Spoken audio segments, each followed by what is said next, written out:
Curry? I guess so. Yeah, whatever. Maybe it's like, we make the future. They're yelling it every single time. That's how they imagine once they're able to go through and beat Ninjas in Pyjamas and plenty of other teams and make it all the way to ESL 1 New York. That's how they imagine their name's going to be said on stage. We make the future. Anyway, Darkseer and a Winter Wyvern going to be picked up by NiP, Gyrocopter, Witch Doctor. Pretty normal stuff. The Darkseer rising in popularity in the off lane, and the Winter Wyvern. An always solid support, but incredibly good with Darkseer specifically. Oh yeah, it's just one of. I think we saw it. Was it Vici Vici that was doing that combo? You remember? I don't actually remember. It was I think it was either you and me that casted or me and LD. They kept doing. Oh, it was like Sniper. They picked like Sniper, Darkseer, and Winter Wyvern. Oh, that was definitely Vici then. Yeah, it was Vici the only team that would run the Sniper. I think it was like Super Vici C9 or something like that we casted, and they just kept abusing it, and it's so strong. Whoa, we got our draft going through pretty quickly. There's a support that I really thought was going to see a lot more play because of how strong he was against all the intelligence mids, but we got the Queen of Pain and the Disruptor specifically. Again, works really well with the Darkseer. They still have a decent amount of laning phase presence, they just don't have that much ganking. It's pretty much all in the Winter Wyvern and his Q, and that's really not that strong. It's good at harassment, but it's not necessarily one of those guaranteed kill sort of skills when you rotate into the mid lane. I mean, this is a pretty aggressive lineup, though, if you think about it, because Disruptor is...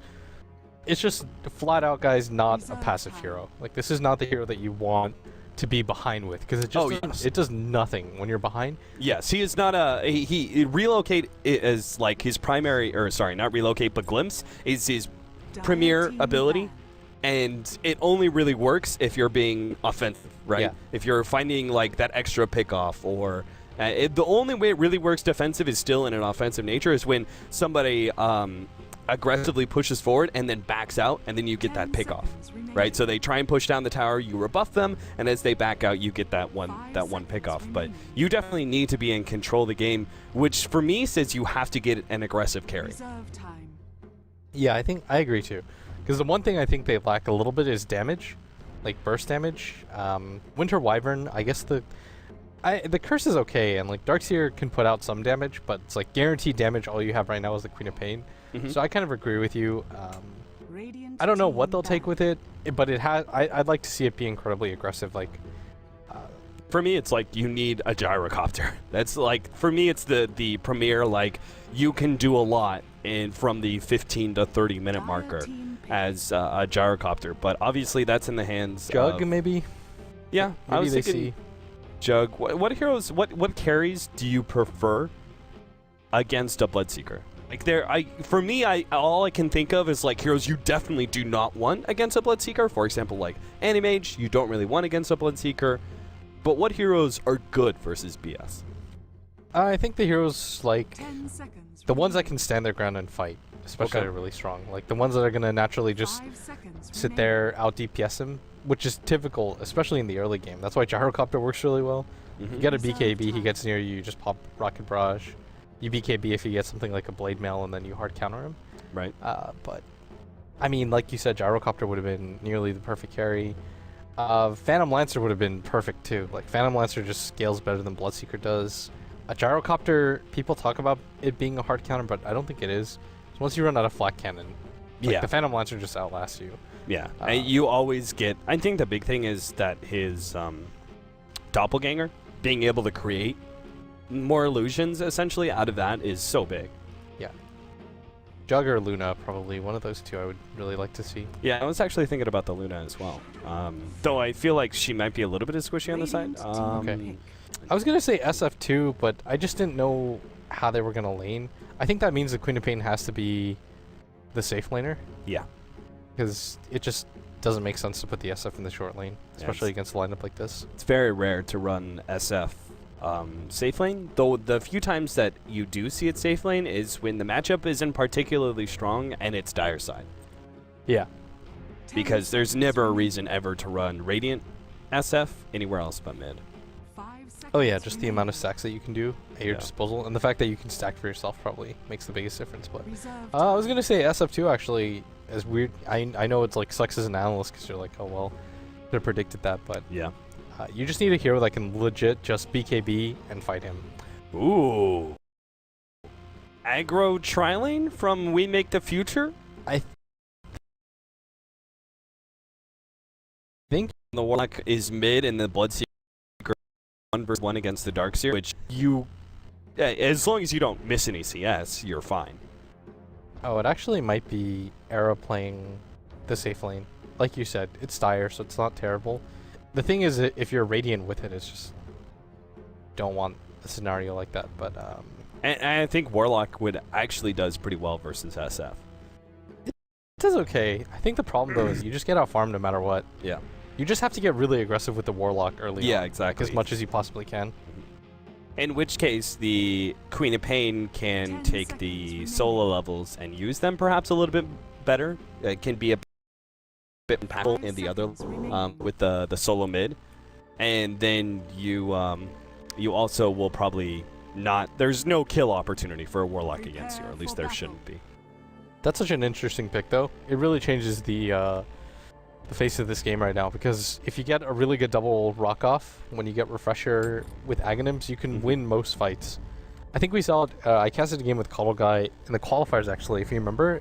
I think it was like Archon versus Complexity or something like that, where they drafted it for Swindle. Right. And some games it just looks unstoppable.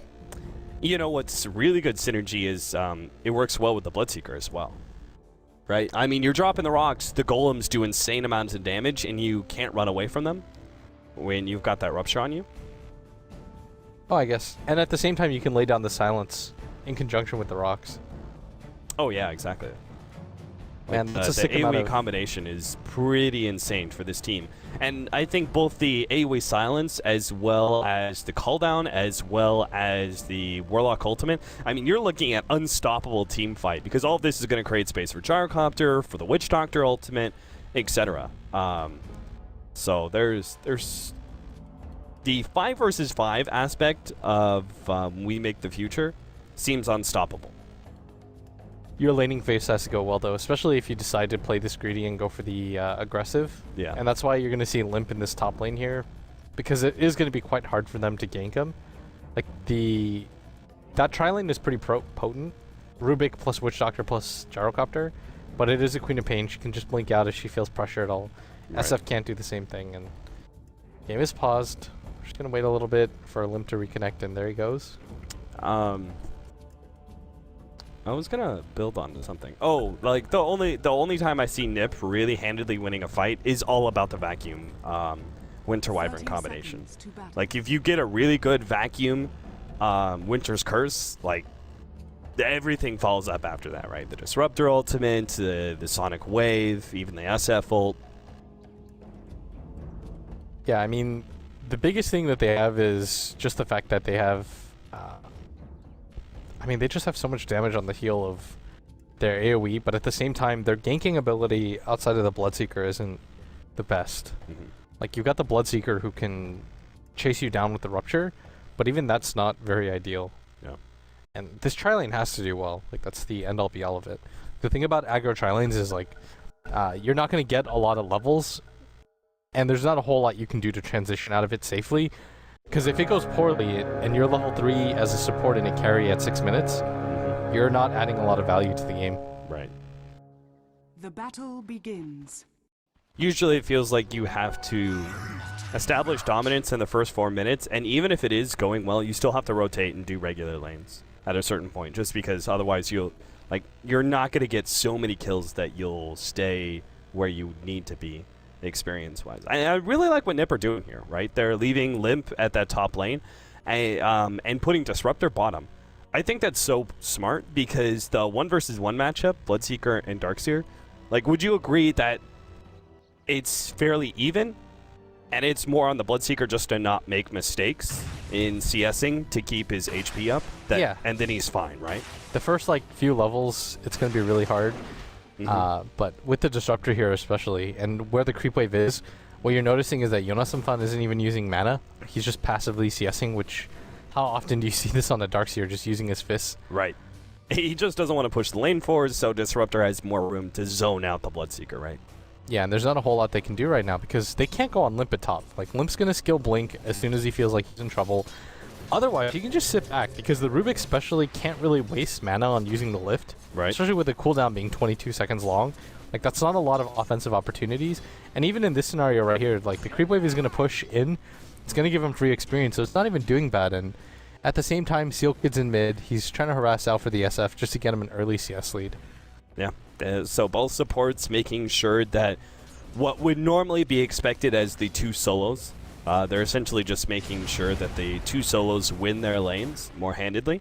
And this will eventually force rotations. As you can see, we make the future. They are going to rotate Shock down here to the bottom lane. The Witch Doctor is going to make this a 2 versus 2.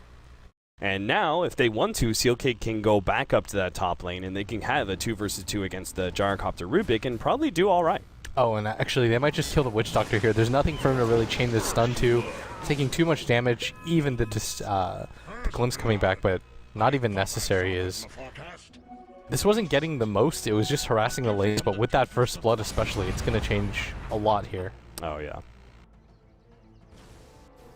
Top lane, Limp interrupting the pull here from the Radiant side. And actually getting a decent amount of damage on the Rubik because, like, once again, the level 2 Shadow Strike. This Shadow Fiend, though, is doing fine in this mid lane right now. He's got 8 CS. Especially this bottom lane is doing real well right now. Like, Jonas Fan, he has enough mana to go for the double right now, and since he's gone that free level 3, without the Bloodseeker really being able to contest, it's been quite hard for the Bloodseeker to keep up, because he had to use most of the regen that you want to use to tank up on the Ion Shell, just to survive the hits from the Disruptor. Right.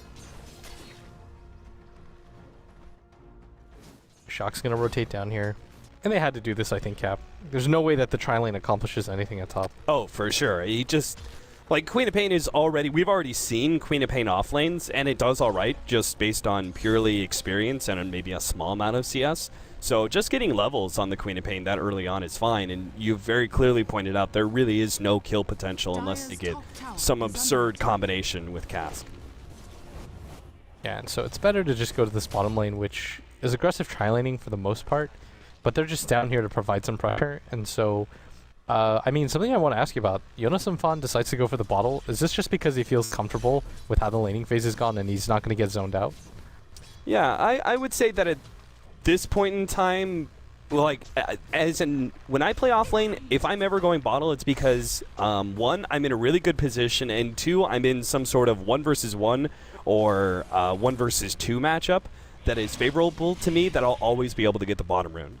And I would say with this whole, like, this is a very rare scenario, but with this whole, like, pseudo aggro tri-lane that they're running, they should always be able to have Jonas back up and get that bottom rune, right, if he wants to.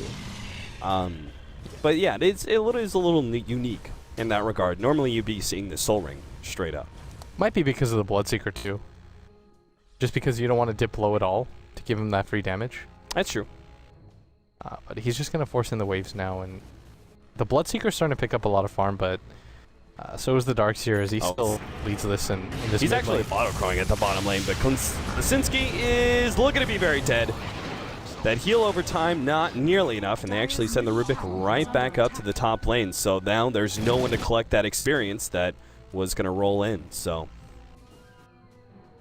Ninjas of Pyjamas looking very good for their laning phase. Things just not really going the way that we make the future expected. Yeah, they just got to be frustrated right now because they decided to stick to this aggressive dual lane, but it's not even doing that great. If you look at the Queen of Pain's CS right now, she's actually got 18. That's only 1 behind the enemy mid laner. And the fact that she started against a aggressive tri-lane and now it's transitioned into a dual lane, it's still a dual lane, and she's still doing really well right now. She's going to hit a good timing right now. She's actually hit her level 6 right now, too. And I mean, when it comes to laning phase, definitely net win for NiP. The supports are nowhere close enough. A double raise lands, and once again, the Warlock will go down. Those ganks, I feel like, are the ones that catch out mid laners the most, right? Because they, I mean, from your perspective, do you really expect the supports to stick around after they've successfully ganked you. It's called the 3 times gank, Cap. It's like, okay, 3 times gank. there's no way these guys would do it the first time. That was just mean. And then they do it the second time, and you're just like, okay, maybe I deserve that one. And then they do it the third time, and you're just like, you've gone too far. Yeah, from like a support perspective, or even like an off lane, I always look at it as just like they want to be able to get back in lane desperately to make up for that death that just happened. And the one death is like kind of expected in a way. Like you like earlier we were looking over Smail's Storm Spirit play, and you were saying, you know, he kind of plays so aggressively. He just plays into the ganks essentially and says, okay, they're gonna happen. That's fine as long as I win my lane. So the mids like that just make it all the easier for you to stick around essentially and gank them a second time as soon as they come back to base, or come back to lane rather. Yeah, I liked it how aggressive the supports are being too. We talked about it in the early game. You have to be in. I mean, this could just be Klasinski's third death in a row. He's got the chaotic offering this time around, but you really don't want to be using it this defensively, and they're going to make a move. This is 4 heroes here. He's completely isolated out. And TP comes in, Gyrocopter gets out the call down, but it's not going to be enough. He slows down Era slightly, but he should stay ahead of the Golem. One swipe gets laid down. Seal Kid, whoa, Seal Kid, careful there, friend. He, Oh, Seal Kid doesn't have any levels of the Cold Embrace, so yeah. That could have been dangerous, but Era even gets the last hit on the Golem on top of the kill that he just got on Klasinski, and this is kind of the weakness of the Warlock mid. So susceptible to ganks. And it's a hero that you have to win the lane with. Yeah, and as you said, you can't really afford to be using Golems defensively because it's such a long cooldown on that ability. Bottom lane, well, that was a Rupture kill. Bloodseeker pulls his standard maneuver. It looks like he didn't actually have a TP on him, which is... Maybe he just didn't expect the Bloodseeker to hit 6 yet. But that's usually the standard play. Yeah, he probably just wasn't anticipating it, and that's the thing about Bloodseeker. You have to. Yeah. You get ruptured, what does any of your abilities do? You can't really fight back at him either. Especially with some of the heroes, like he probably played off the fact that everybody mid was low, right? So Bloodseeker probably just ran at him so quickly. Haste Rune, telekinesis pick up. He's got to grab this Haste Rune. He does successfully. The Glimpse will pull him back, but with the extra movement speed, he will be able to stay ahead of these heroes. Seal Kid, got to be careful here. Another Rupture up in 8 seconds, but not enough to trap that support. Looks like our Bloodseeker is this a quick BKB build? Or do we go S and Y on Bloodseeker? I think you still go for the S and Y, honestly. Yeah. But if you go for the BKB, there are a lot of merits. But the Winter's Curse goes through. You've got the Queen of Pain ulti at the same time. I think it's just for the HP bonus at first. Okay. Kind of the way the Gyrocopters, when they go S and Y, they go Singe first. Yeah, because the Yasha doesn't do too much for you here. Right. Especially as a Bloodseeker, you're going to farm just as quickly. Yeah, your attack speeds, movement speed, and damage all come from heroes being low, right? So you don't really need any of those aspects. You just need the durability to be able to survive through the initial nukes so you can get that first kill. Yeah, and right now, when it comes to levels, I'm a little bit concerned right now for We Make the Future. Because your Warlock is level 8, but at the same time, he has to be further ahead than this. And it looks like instead of going for something that we see pretty standard, which I think is the Midas, he's going to go for the mech right now. And this is just kind of telling me that he doesn't want to rely on his ulti too much. Oh, Rupture at the top lane. Limp, though. He didn't even need to make the Rupture dodge play on Queen of Pain. He just blinks far enough into the Reese. He's good. Klasinski making the turnaround here in the middle lane, but it's only going to do a minute amount of damage. Everyone should survive. Well, maybe not.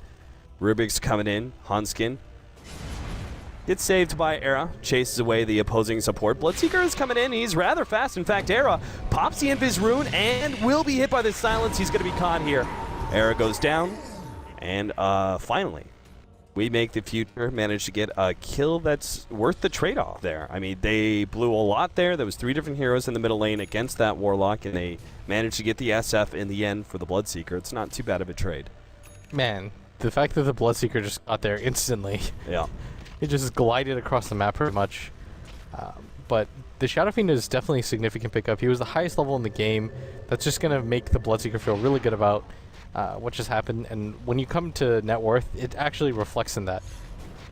So he's got 5,200 net worth compared to the 4,600 of the Bloodseeker, and what is being done wrong here, right? You've got to make this call. Like, you can't afford to have your Warlock be going down 4 different times in the middle lane, like over and over and over again, especially when you've got such strong solo heroes on the side lanes. Do the supports need to come middle and help out the Warlock, or should he be looking to rotate to one of the side lanes and use his golems for some sort of offensive play that results in a tower? I think you actually do need to just kind of leave him be and focus on the other things.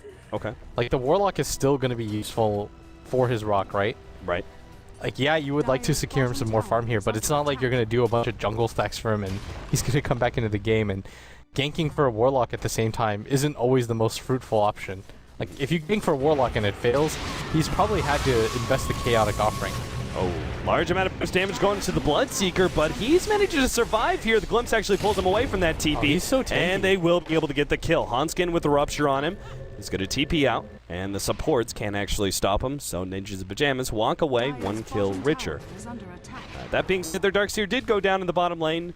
Gyrocopter was able to pick up a kill against Jonas and Von. Oh, that can't be happening. He, especially if it's a one-on-one situation like that, he has to try to survive, and it looks like he's going to go for the point booster first. It's pretty interesting to me. Like, how often do you see this type of build? Arcane's in a point booster on an offlane Darkseer, and he might actually just get caught here again. Oh, wow. No search up. Easily run down by the Gyrocopter. Man, that's just brutal. Why would you go that? I mean, is this some sort of Bloodstone build? I mean, that's what I initially think whenever I see Intel cores with an Arcane Boots and a point booster, but there's a good chance it's not. Yeah. I don't think fast Aghanim's is a thing either, though. No, I don't think so either. I don't know, maybe he just tries it for this game to see how it goes. Aghanim Scepter is definitely one of those pickups for Darkseer specifically that is much stronger later in the game it goes. But it's not very strong early on. Maybe he just felt like he was doing well enough in this early phase of the game, so he could opt to be a little bit greedier than normal, but possible. It's not going to pay off as Hanskin. They're waiting for him to get his level 6, but... Well, what would his item build normally be? Because Era did still go for the mech. Going for... I don't know. Maybe this is like the one Crimson Guard game that makes sense to me. Because of Gyrocopter, Flat Cannon. Yeah, and the Bloodseeker as well. Dire's middle tower is under attack. Hanskin. Gonna be caught out by this smoke. Does the best he can with the kinetic field, but will still be going down 5-6 now. As we make the future find another opening. It's just a support, but they're in a good position to be able to take control of this middle tier 1 tower. NiP. They're actually going to contest this one. They've got the ultimate from Seal Kid ready to go. Limp makes the immediate blink over to the side. Bloodseeker. He's going to try and challenge Limp while his blink is on cooldown. The Warlock Golems get drawn. Bloodseeker desperately needs to be able to pick up this kill. The Yule Scepter going to be able to give him some time, and Bloodseeker will go down. Limp actually gets healed up and makes the blink play away. Meanwhile, on the left-hand side, Gyrocopter getting controlled by great glimpse out from Hanskin, pulling him back into a bad position. Jonas and Fawn trying to get in Klinsinski, but can't quite get that kill, so it looks like instead they'll just have to content themselves with the Golem. It looked like for a second that fight was going to go okay-ish for We Make the Future. Like, the Rubik even stole the Winner's Curse, but it was just a little bit too much. They were fighting by a tower. They've got stronger team fight in situations like this especially, where there's not a whole lot that they can do to contest. Like, once you drop the rock, if you haven't won the fight by that point, you're probably losing that fight. Yeah. And the Yule Scepter, like, the fact that Limp had that and then was able to get the turnaround kill on the Bloodseeker, which then healed him up from the Blood Rage, that was such a big play, because then at that point in time, like, they should have been able to at least have a 1-for-1 trade-off. If the Bloodseeker actually gets the kill on the Queen of Pain, he probably heals up and is able to go as on a, at least a support from there. And that could have been a relatively even fight, but Limp with that one Yule Scepter self-usage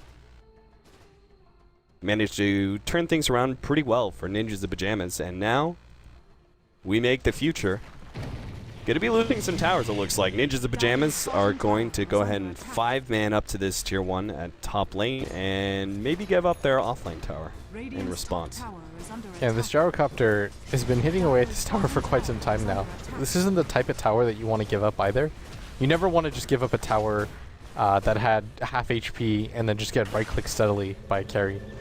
Like, that just adds so much. And Glimpse play, pulling back the gyrocopter, still does not have the BKB. The ultimate is bringing him low, and now Era comes in, but immediately telekinesis called down. He's in trouble, has the mech, but he immediately blows up. Does manage to get off the ultimate, plus the Winter's Curse, controlling some heroes, but now the turnaround. Ripping manages to steal that one and live. He doesn't have a blink either. Double kill for the Bloodseeker as Ninjas of Pyjamas struggle to be able to defend that off-lane tower, but pay dearly for it. I mean, that was such a big fight where they decided that they were going to pop the gyrocopter immediately. The problem, though, is they glimpse him, and then he just turns around. Like, after he was still able to get off a lot, the Bloodseeker was right there, like, immediately for that fight. And the damage that he was able to put out was insane. Limp, yeah, he's got the Yule Scepter, but you're still going to get chased down. And if you're ruptured, then you just straight up die. Now with all the extra damage and a BKB for the Bloodseeker. Oh, it is. Okay, this is a hard commitment into the mid-game. Right. This is pretty much the, we're going to win the mid-game, try us. Yeah. Oh, he's looking for it right now. They want to take a fight. They have vision of Klosinski, will be able to pull him back with a glimpse. Sampan is here with Vacuum at any point in time as well, but good defense there from Weak Make the Future. Turning around, making sure that their Warlock isn't just picked off. When you Make the Future wanted to take that, the weird thing is both teams kind of wanted to take that fight. Because We Make the Future, they want to take a fight nearby the base where they could take advantage of the level 2 chaotic offering and mech.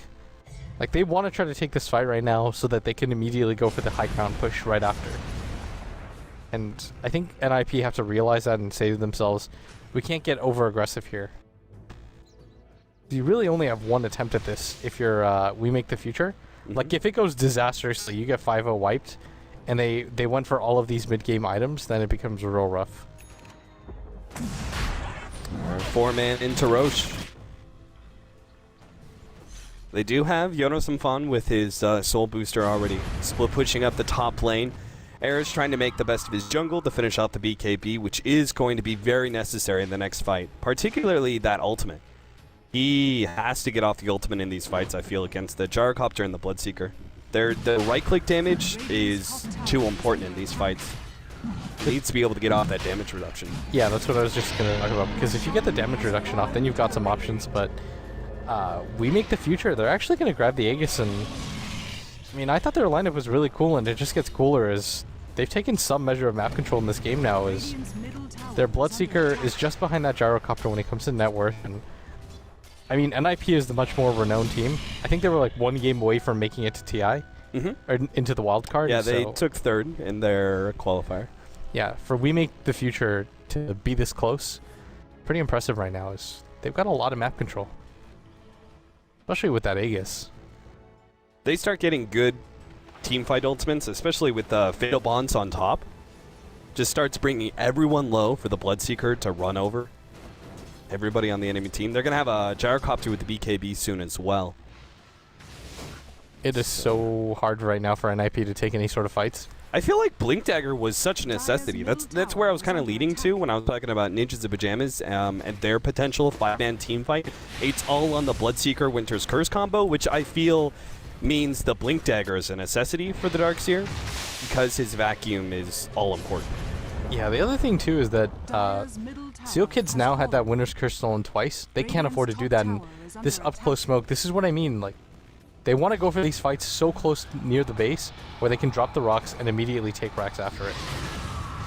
They don't find an opening with the smoke, but they will get some damage onto the tier 3 tower. At the same time, they are being split pushed by Era. He'll get that tower, and this will actually complete his BKB. They can try and fight if they want to. Limp, blinking out. Queen of Pain, not really the best target for the Rupture if you play it correctly. Will be able to get distance and dodge the damage at the same time. Looking for that glimpse play. They'll pull Gyrocopter now back into the tier 3 tower radius. They do have the golem being laid out. Gyrocopter is going to be going down soon, but that's just the Aegis. Meanwhile, Jonas and Fawn actually controlled up underneath the ward. That is unfortunate, but a good cold embrace will buy him some time. Bloodseeker pops a BKB. Sonic Wave goes out, and a lot of We Make the Future are being forced back except for the 2 cores, but now Gyrocopter is isolated with the ultimate on top of him. He has the BKB keeping him alive as alongside the heal, but a Bloodseeker in some serious troubles. Queen of Pain comes in. The cat bounces back. Glimpse back in as well. Gyrocopter's going to be slowed down for an easy kill for Era to pick up. Double kill there. Now Hanskin hoping to be able to find a little bit more alongside Limp. Looks like the Witch Doctor will just barely get an escape. And our Warlock is going to be good as well. So still, We Make the Future forced back away from their tier 3 tower push and losing some very big kills. Gyrocopter and Bloodseeker, top of the net worth board, or at least were for their team. Very valuable kills for Ninjas of Pyjamas. It was just a really awkward fight for them to take because you could tell that they wanted to force it. I mean, they took the mid-tier 2 tower and then smoked their way a little bit closer to the tier 3 tower. Like, it's very clear what their game plan is right now. Like, they want to try to go for the high ground, find a fight where NiP overcommit, and then drop the double rock. They're just not doing that is the thing. But Limp is going to go for the push now. They're just trying to extend this game for as long as they possibly can to just force overcommitments out of We Make the Future. Aghanim's up next for our Queen of Pain. Octarine first for the Darkseer. Not sure if Nahaz is still in the chat, but I'm sure that is not a very often picked up item. First pick, Octarine. It's definitely not something you see very often, but I mean, it's got some pretty cool applications. He can get 4 ion shells out, right? Yeah, 4 different ion shells. Is that what you're seeing out of this? You're like, that's what I'm seeing out of this. Yeah. Ion shell. Wait, what? I mean, it's funny, especially because he heals off of it. So if he throws down, like, all his allies have ion shell on him, and then he just runs in, like, he's gonna be so tanky if the ion shells are actually dealing out damage. I'm actually really surprised to see this item. The cooldowns. I mean, what are you getting out of this? Get a blink dagger. Get a blink dagger. Yeah, that's what the Octarine core is for. Forced into the BKB, TP out. Still, though, he's bought a lot of space, especially with Jonas and Fawn hard pressing the top lane.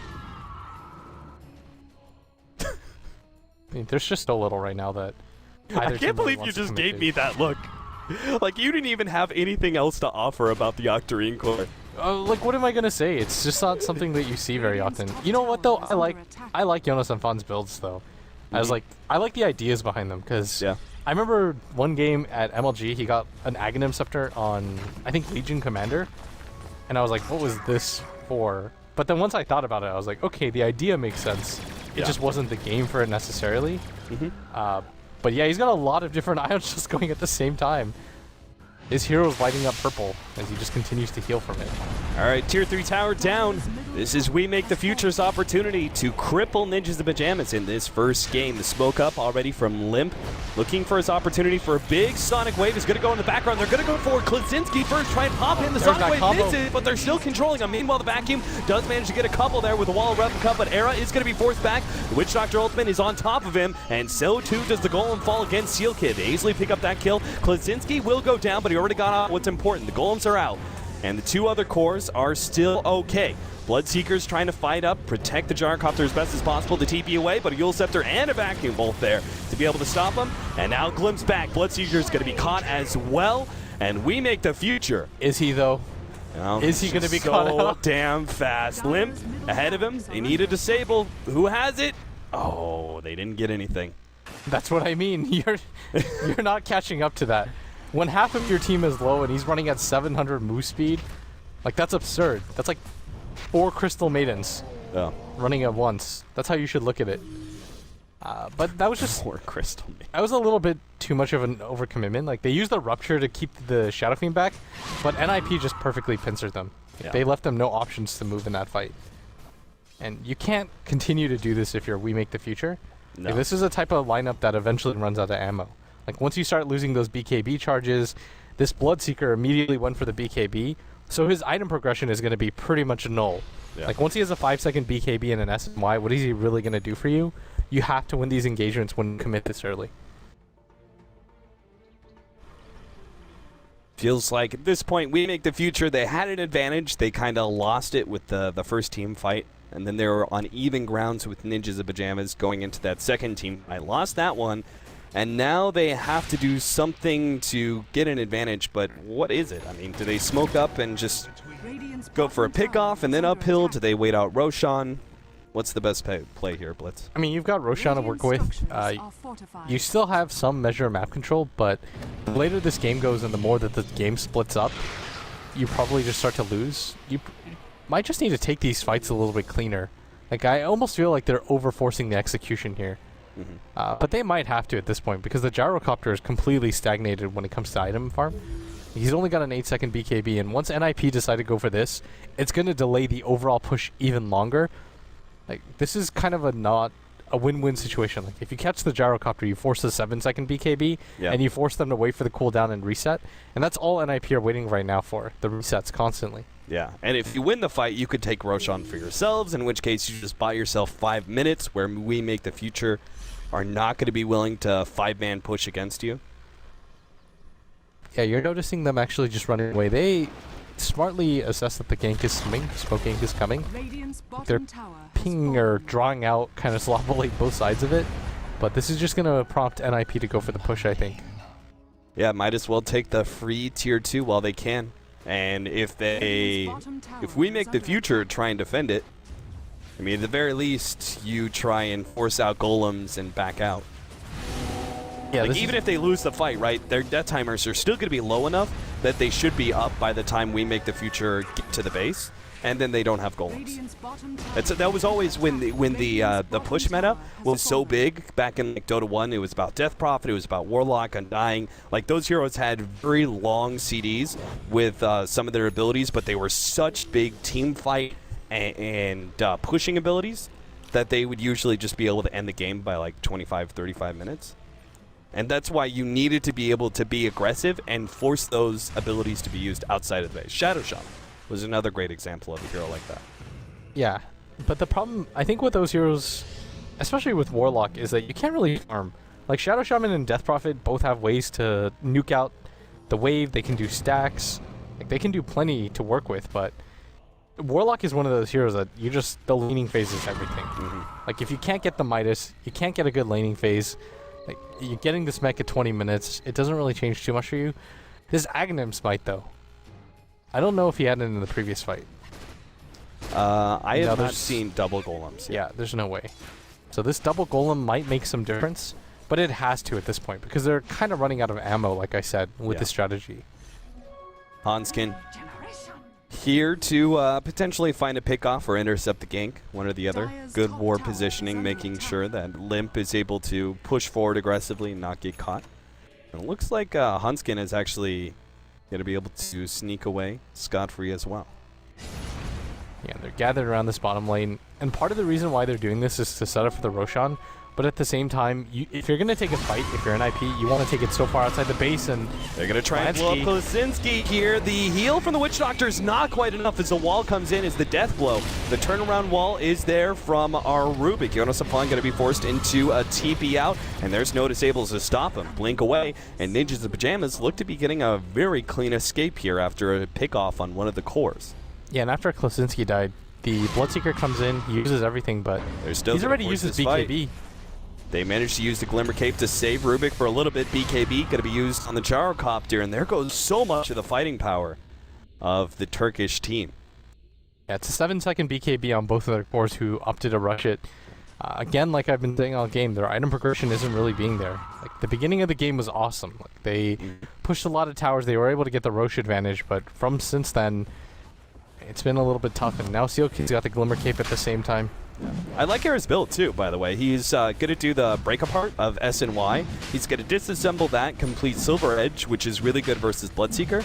And then he could potentially use the Manta or the Yasha to build Manta, or just, you know, have it until he needs to sell it. And this Roshan is going down at a pretty reasonable pace right now for NiP. This might be what prompts them to go for the high ground. if they want to. Oh, they really need to be able to take a good fight here. Ultimate goes out. Blink away. Jonas Safan gets some distance. It looks like enough to be able to escape. Now Winter's Curse being laid down. There goes the Gyrocopter, and he will be able to get off the golems as well. Eric gets off a really good ultimate, though, right in the middle of everybody. Bloodseeker's on his tail, though. A man fight between the two turns into 1 versus 3 as Bloodseeker goes down. So too is the SF fall. Gyrocopter dies inside of the Roshan pit, and Limp desperate for an escape here. 1 second till. Like, whoa, what a vacuum! 3-man vacuum from Yonasan with the wall on top. All are going to be forced into a TP out except Klasinski. Oh, he doesn't have one. Doesn't have one. It's on cooldown, but That's what so a huge. save there from Jonas Safan. That could have just been the game right there. Like, that was a really good fight for We Make the Future. They take out a lot of the cores. That could have just been, okay, well, you know, now we're still in this game. They can't really go for the Roshan immediately after. But with that vacuum wall, he isolates out so many heroes. He even kills the Warlock, too, which is probably the biggest prize in all of that. And what a big play. Jonas Safan comes out in the clutch, and Witch Doctor? Careful there, friend.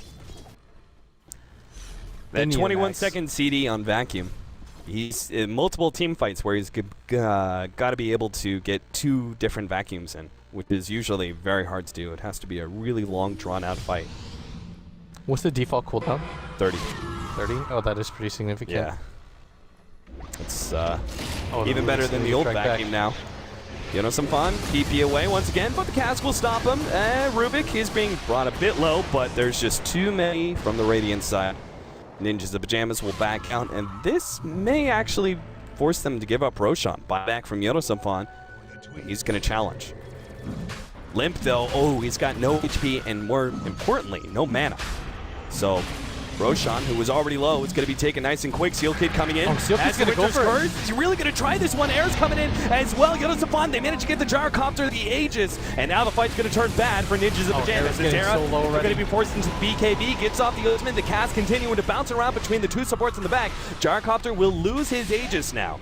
As the bounce goes over, Limp actually trying to get back the Bloodseeker, pulled back right next to the Gyrocopter, easily able to take him out with the Sonic Wave. Gyrocopter round 2, but doesn't have the flat cannon, just using his Rock Barrage and the right clicks, but he's not actually doing enough damage to take down any one hero. They're turning and fighting him. Gyrocopter goes down, Era even getting away with the Glimmer Cape and the Cold Embrace to save.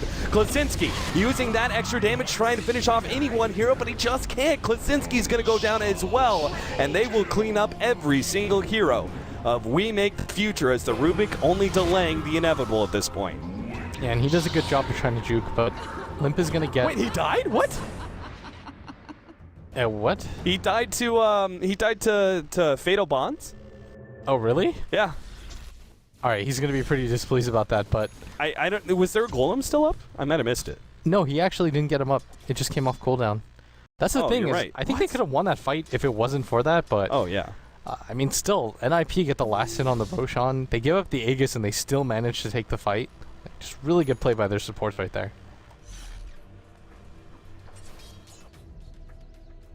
And you need every single advantage that you can get if you're We Make the Future. You have to get the last hit on the Roshan. That's pretty much tower gold for you in a situation where you desperately require gold like that. Right. DD for Limp. He has himself Lincolns now. This is just going to allow him to pretty much blink in pretty much aggressively. Yeah. It's the puck combination, right? Yeah. It's the, I have Phase Shift and Yules. Like, how do you ever kill that? Instead, Queen of Pain has Lincolns and Yules. It's kind of the same concept, and it's just going to be so impossible to kill him. You can Blood Rages off, though. Like, there are a lot of ways to deal with it that don't have a hard commitment to it. But it is going to be a little bit difficult to kill him once he has the Yules as well. Yeah. There's very little they can do to stop both of them. Yeah, if they have to they have to proc the Lincolns and chain stun him down. And if there's any gap, he'll just Yule Scepter and most likely blink away after. Yeah, the Shadow Fiend. He's got the he's reformed the SNY actually. Did he? Yeah. Maybe he's just waiting things out. Yeah, he still has a Silver Edge recipe.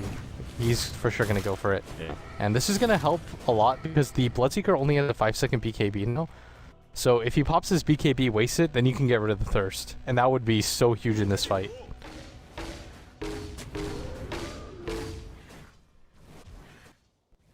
Clearing out.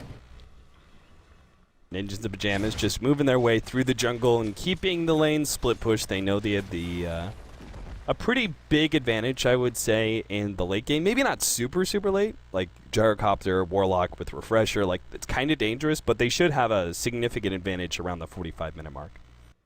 Yeah, I think so too. It's just the benefit of having two right-clicking cores that built a little bit greedier than you did.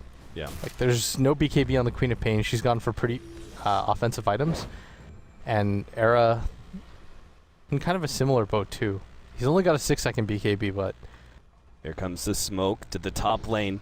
They already pushed in this lane previously and know someone's going to try and push it back out, but we make the future. May have actually spotted this one out in a way with their top river ward. We'll see.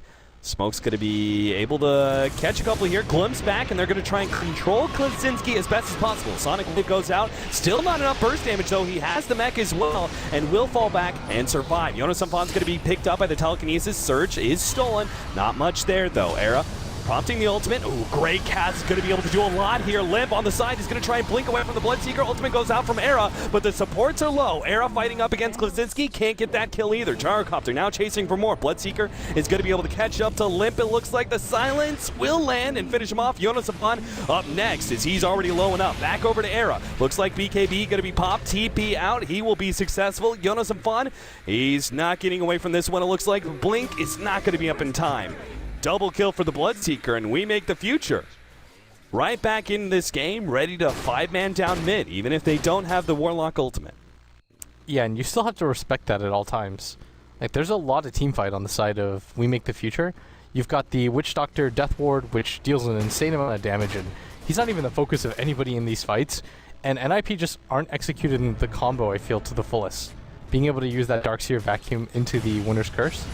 Like, that's something that we haven't seen utilized optimally, and Limp's even going to get caught out. He gets ruptured, but he's just going to wait it out and maybe take the fight. They do have Glyph available, so this is definitely a fight that they want to try to take. Yeah, without Rupture and without the Golems, they should be in a good position to take this fight. In fact, Gyrocopter already down and out. The Bloodseeker, while they're trying to save him, looks like a jump forward, though, from Limp. They're going to be able to get an extra one with a glimpse onto Witch Doctor. He's going to be slowed down. Nice silence, but the Bloodseeker, can he really play off of this one? BKB, and he's going straight for the melee racks. He's trying to actually go straight for objective-based gaming, and he will get it, sacrificing his own life in the process. Meanwhile, Limp, trying to get more here, does get the vision for a nice glimpse play on the important one of the two heroes that were trying to TP out. Klaczynski's Warlock goes down. And things are just kind of turning around because every single time they take a fight outside of their base, it goes pretty well when they have Rock up. But then they think to themselves, okay, we can just go for a push without it because we just want to fight. No, the Warlock Golems are maybe the primary reason you continue to be in these fights. And I don't even know if it's worth it for that many heroes die just for the melee racks. Like, at 38 minutes in the game, it's not that big of an investment. Right. Tier 2 tower. That's definitely falling. Ninjas the Pyjamas, they don't really have any... I mean, actually, I was going to say any big-time ultimates that are down, but all of their ults are going to be back up in time. Hanskins is ready to go, so they might as well push uphill, especially knowing that the Golems are probably not up yet. Looks like another 12 seconds. I mean, if you're NiP, you don't want to take one of those fights again. So the last time they took it outside of their base, they're like, oh, we're going to win this fight for sure. We just won the Roche fight. Yeah. Nope. You can't really just keep playing this hot potato game with the lead. So they just go ahead and force out the glyph and back up the farm some more.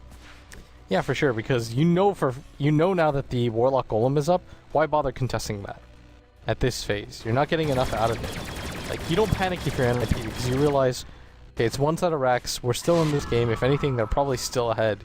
Yeah, like, even with the set of racks behind, they're almost 10k ahead. Yeah. We went on some fun going even more tank now, as he should be picking up Ashivas. And I was just about to say, looks like Gyrocopter is going to Scotty. And he actually has it fully completed. So he's got some decent tank to him now. Yeah. The question is, does he really have enough damage? Especially with the damage reduction that comes in from the SF. Like, you're only doing 200 a shot right now for 40 minutes in the game. It's not amazing. Shiva Guard, once it comes on, it's going to help, though, I think, against the Gyrocopter, who doesn't have a lot of attack speed. Same with the Bloodseeker, especially if you can kill the Thirst. Yeah, if there's not Fiend. a Butterfly build on the Gyrocopter, his attack speed is actually not that good because he doesn't have a whole lot of big agility items that he goes for.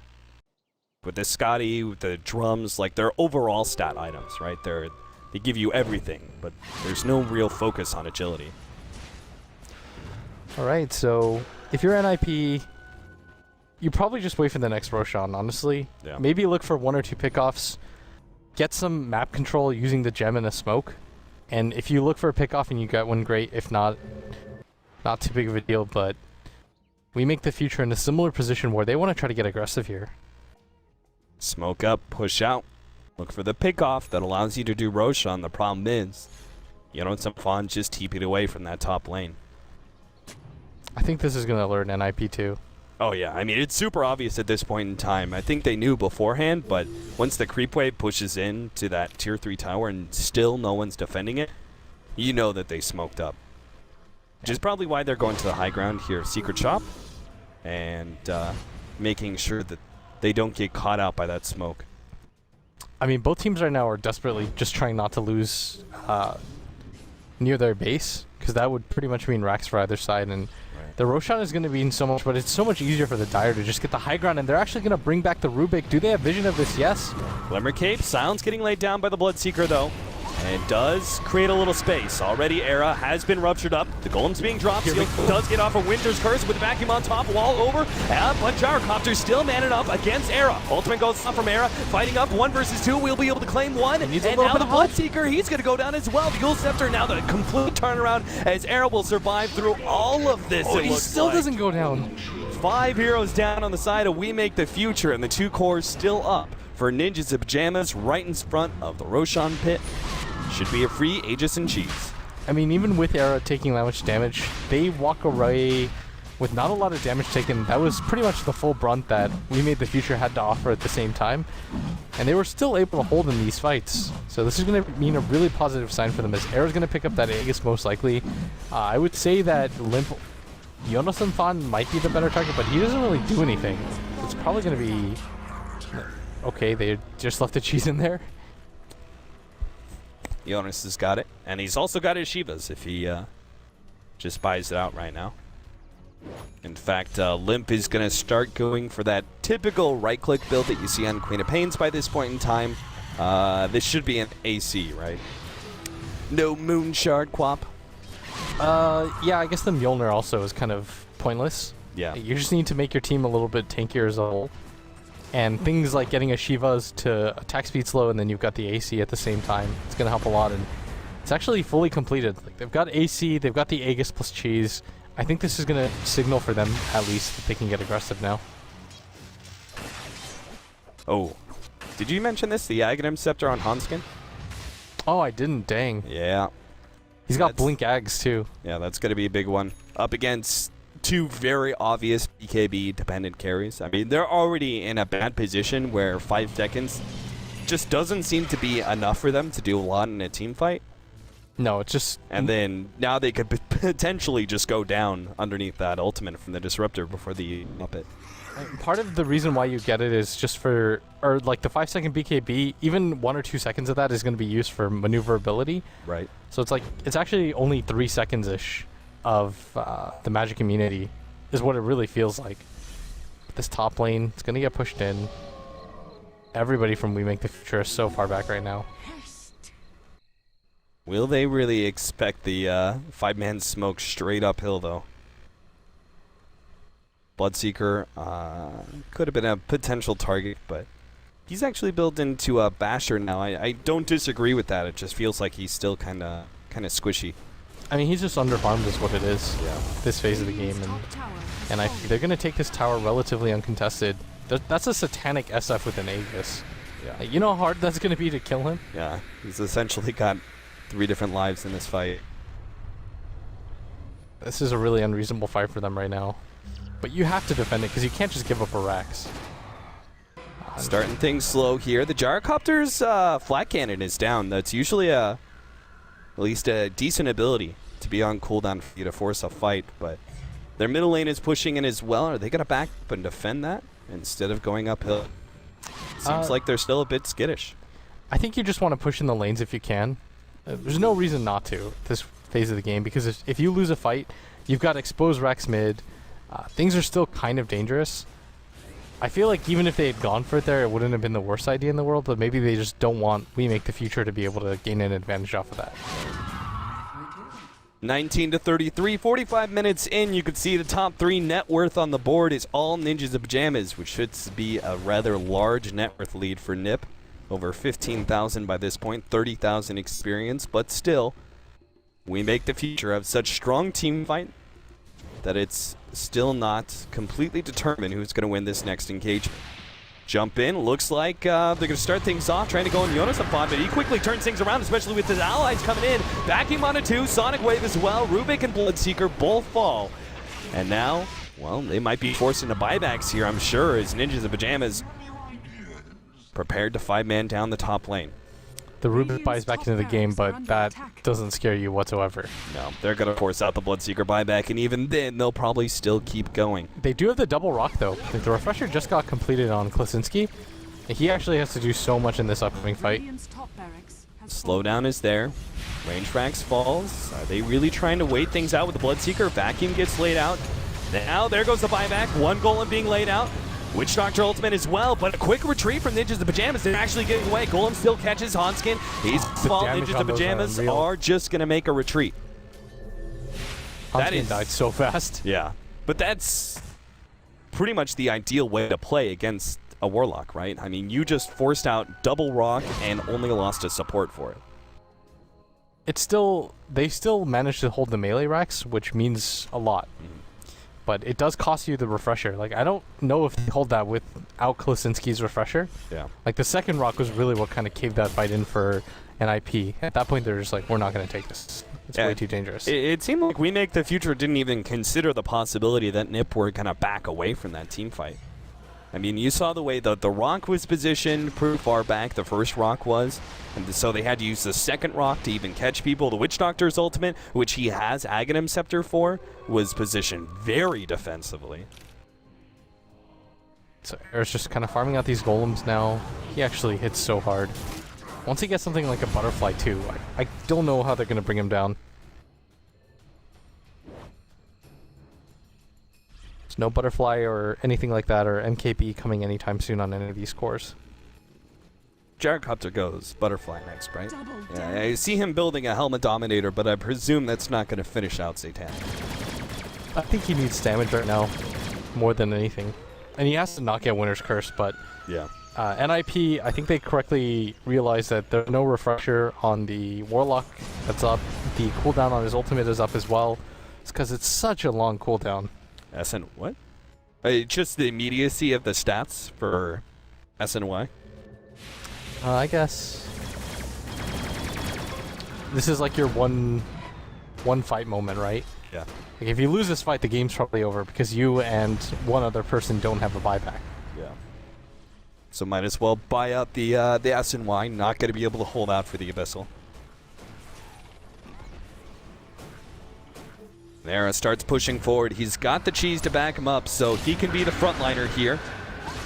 Already the Winter's Curse being placed on the Bloodseeker. They also use the ultimate out. Vacuum actually pulls him outside of that one, and the glimpse fails as the BKB is activated, but Era is still beating into the Bloodseeker pretty hard. Now the Witch Doctor ultimate is laid out. Era needs some help here pretty desperately. He does have the cheese as well as the Satanic, and he just starts healing back up. He doesn't even need that cheese. He man fights the Gyrocopter and forces him back to the fountain. Limp gonna try and pick up that kill still, but it's gonna be forcing to blink away. Ultimate being threatened. Era eats the cheese and now can pop the ultimate as they're all grouped up with Vacuum. Over 3 will be able to catch 2, and a third falls as well. We Make the Future start falling back to their fountain, but there's just no escape whatsoever as Limp man fights now against the last 2. Forcing the Gyrocopter back, glimpse on in, and will be able to finish off. Full 5-man wipe as Ninjas of Pyjamas look to be taking this game. There's only one buyback, and that's from the Gyrocopter. There's no way he can 1 versus 5 this. Yeah, I think he realizes it too. Maybe they play after the Mega Creeps, but even then, it's so difficult because your team isn't really in a position. Maybe they just want to go for one more, though, with the refresher double rock. but they might just lose Mega Creeps for this, and that's most likely what's going to happen. I think NiP recognize that. They could have probably even gone for the throne at this point, honestly, but this is the absolute way to secure that nobody's just kind of saving a buyback to mess with you.